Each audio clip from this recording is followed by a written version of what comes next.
আসসালামু আলাইকুম প্রিয় দর্শক, সবাইকে স্বাগতম জানাচ্ছি আমার আজকের পর্বে।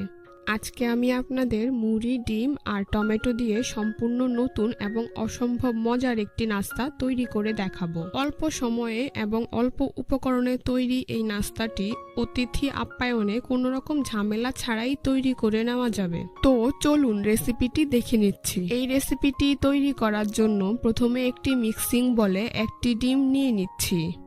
এরপর এর মধ্যে দিয়ে দিচ্ছি স্বাদমতো লবণ। এখন ডিমটাকে খুব ভালো করে ফেটিয়ে নিতে হবে যাতে এর মধ্যে কোনো প্রকার লাম্পস না থাকে।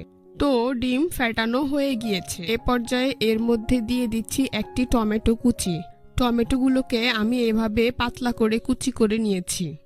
দিয়ে দিচ্ছি একটি পেঁয়াজ কুচি, 2টি কাঁচামরিচ কুচি, 1 চা চামচ পরিমাণ আদা রসুন বাটা, হাফ চা চামচ পরিমাণ চাট মশলা, 1/4 চা চামচ পরিমাণ ধনিয়ার গুঁড়া, 1/4 চা চামচ পরিমাণ হলুদের গুঁড়া। এবার সবগুলো উপকরণ খুব ভালোভাবে মিশিয়ে নেব। কিছুটা সময় নিয়ে উপকরণগুলো মিশিয়ে নিচ্ছি।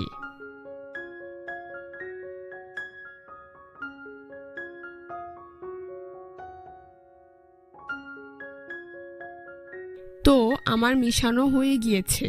এখন চুলায় একটি ফ্রাই প্যান বসিয়ে 2 টেবিল চামচ পরিমাণ সয়াবিন তেল দিয়ে দিচ্ছি।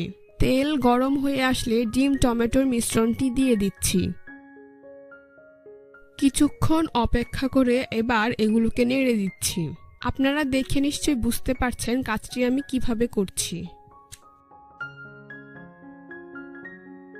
কিছুটা সময় নিয়ে নাস্তাগুলোকে ভেজে নিতে হবে।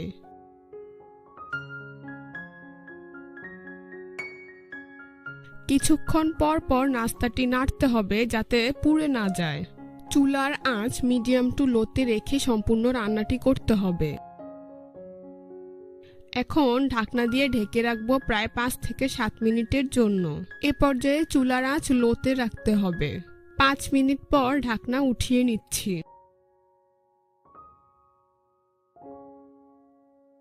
আমার নাস্তাটি প্রায় হয়ে এসেছে। টমেটো নরম হয়ে ডিমের সাথে মিশে গিয়েছে।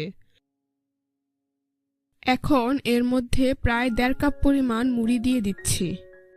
মুড়ি ডিমের মিশ্রণের সাথে খুব ভালোভাবে মিশিয়ে 2 মিনিটের মতো ভেজে নেব।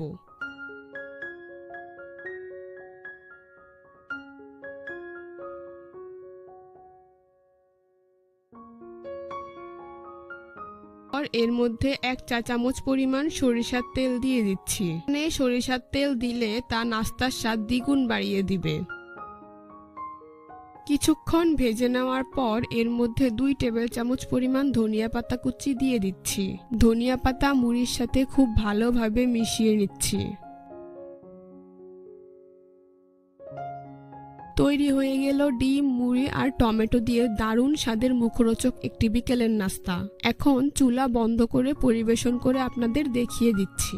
দেখুন নাস্তাটি দেখতে মাশাআল্লাহ কতটা সুন্দর এবং ঝরঝরে হয়েছে। এটি খেতেও কিন্তু অনেক বেশি মজার হয়েছে। বাসায় একবার হলেও তৈরি করে দেখবেন। আশা করছি রেসিপিটি আপনাদের সবার কাছে ভীষণ ভালো লাগবে। রেসিপিটি ভালো লাগলে অবশ্যই একটি লাইক দিবেন। চ্যানেলটি সাবস্ক্রাইব করার অনুরোধ রইল। আল্লাহ হাফেজ।